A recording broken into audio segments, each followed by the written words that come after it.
Hey, this is Warner, and this is section 5 of what you need to know all about fluids. And now we're going to talk about fluid dynamics. So we're going to look at the basics of moving fluids. We've been doing static fluids. Static fluids don't move, dynamic fluids do. So moving fluids are very, very complex to model. So we're going to do the basics. We're going to call this an ideal fluid. An ideal fluid is incompressible, so the density is the same everywhere. It's really good for liquids, but not very good for gases. The flow doesn't rotate, so you wouldn't have any spinning or vortexes. So typically when you see air doesn't go in a straight line. Typically will kind of spin around a little bit. The flow is steady, so there's no fluctuation. And the fluid is non-viscous, which means there's no friction in the fluid.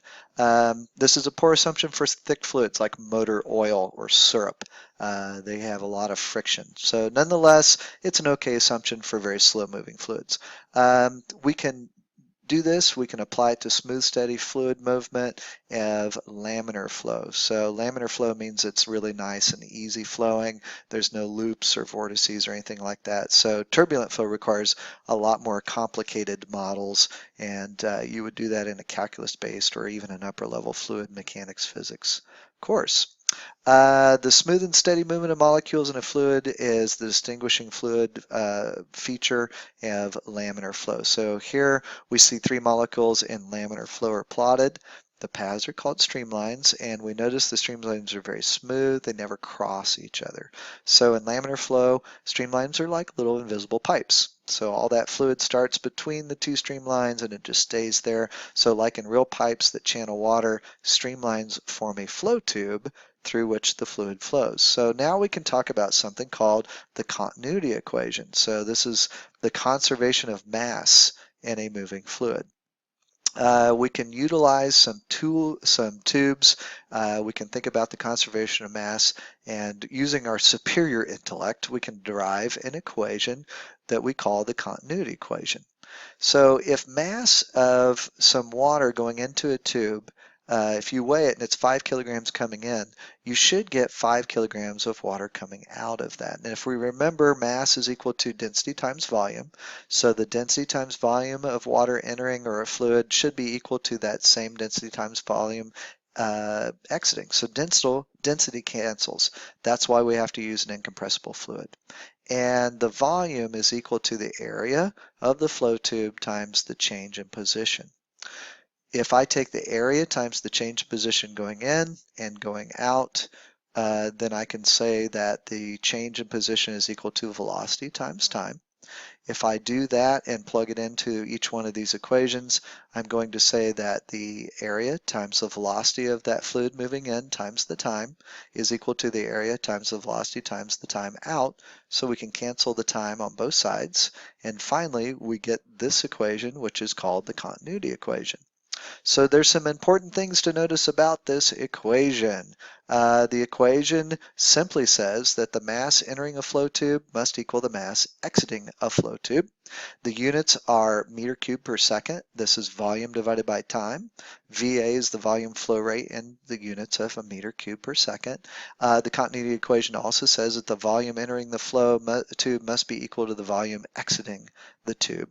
And a big consequence of this is the flow is slower in wider parts of a tube, and it's faster in narrow parts. So what's the best way to think about this?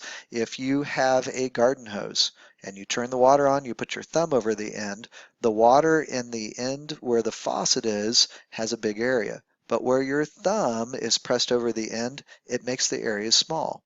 And because we have V1A1 is equal to V2A2, if our V is really small and our A is really big, then on the other side, the V has to be big and our A has to be small. This is very similar to when we were talking about force times time of impact is equal to big force times time of impact. This VA represents the mass in, and this VA map represents the mass out. Because we said mass in has to equal mass out, then this equation would hold very well. This only applies to this continuity equation applies to about any tube: water pipes, air conditioner, ductwork, wind tunnels, human circulatory systems, sprinkler systems, water in a river, air flowing around the building in the city, all that stuff. So we can really use this equation for a lot of different things. How do you blow out a candle? So you really are using the ideas of continuity. If you don't believe it, try to blow out a candle by just without pursing your lips, by making kind of that kissy face that you make. So instead you kind of open your mouth really wide. So if you open your mouth really wide, here I'll draw a picture. Open your mouth really wide. Here's your tongue. And you try to blow the candle out. It's not as easy as when you make your lips make that small little hole. And when you do that, you get a lot of air coming out because the speed is really high. Here, the speed is very low. You've got a big area, but you have very small speed. Here, we've got a big speed, very small area. Bernoulli's equation is the next equation we need to look at, and this is the conservation of energy in a moving fluid. So the continuity equation was conservation of mass. Bernoulli's equation is the conservation of energy. So if we apply conservation of energy to laminar flow in a tube, we call that Bernoulli's equation. And this equation is basically just pressure times density times gravity times the height is equal to 1/2 of the density times the velocity squared. And that's equal to a constant. So if we use Bernoulli's equation, it's similar to using conservation of energy. So whatever this value is on part 1, I should have the same value on part 2. So here's the example. Consider the tube at the right. Point 1 and 2 are both in the center of the tube. And Bernoulli's equation tells us that on the left side, this value, which becomes a constant, should be equal to this value. Do notice that the velocities here should be different. So the vertical location, the densities of the fluid, and g at points 1 and 2 are the same. So those cancel out. That leaves us with pressure at this point plus 1/2 of the density times the velocity squared at that point should be equal to the pressure plus 1/2 of the density times the velocity squared at that point. And it therefore tells us that the velocity of the fluid at point 2 obviously has got to be bigger than that is at point 1. So this means that the pressure in a moving fluid decreases as the speed of the fluid increases. This is really important. The only way for both sides of the equation to remain equal is if the pressure at point 1, so here I'm going to have a little pressure, is less than the pressure at point 2. So that one's really big. This one, the velocity is small, and here the velocity is really big. Okay. Example number 2, I have an open top container, and that is sitting on a table. It has an opening through the bottom where fluid can flow out. So you'll see this fluid coming out on the bottom.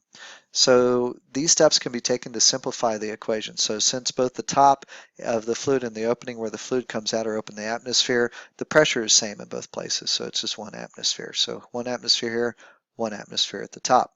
The velocity at the top is very small and assumed to be 0. And at the opening, our height then would be equal to 0. At the top of the fluid, y is equal to h. So at this opening, y is equal to 0. So y here is equal to 0. And here y is equal to h. So let's go on to the next page and look and see what happens when we use this. So this leaves us with the equation, the rho GH at the top of the fluid is equal to 1/2 PV squared at the bottom. We can cancel out the densities because we have the same fluid and it's incompressible. And so the velocity of the water at the opening is equal to the square root of 2 times g times the height at the top of the fluid. So this is really an interesting solution for a couple reasons. That exit velocity depends only on g and the height of the fluid. And we get the exact same velocity if we drop a ball from that height. We're going to use this whole thing in a lab where you're going to have a bucket of water and there's a hole in the bucket and there's going to be a stream of water come out, and we will do projectile motion with that. So you'll know the velocity and we'll know the height that it's going to fall, and we should be able to predict exactly where that's going to fall, and we'll have to think about how high the water is, and we will have to continue to add water to it to keep the top flowing pretty well. There are some consequences of Bernoulli's equation which are kind of cool and very good for us to use, especially when we think about flight. Wings and lifts. So the shape of an airfoil compresses the flow tube about the wing. So that means that on the top of the wing, there is a little bit faster flow than on the bottom of the wing. And because of that, it produces lift, and that pushes the wing up. For a curved ball, when the ball spins, this spinning ball pulls air on the top faster than it does on the bottom, and that ball will actually curve up. So you can try this with the beach ball. We'll do it with a ping pong ball so you can kind of see what happens.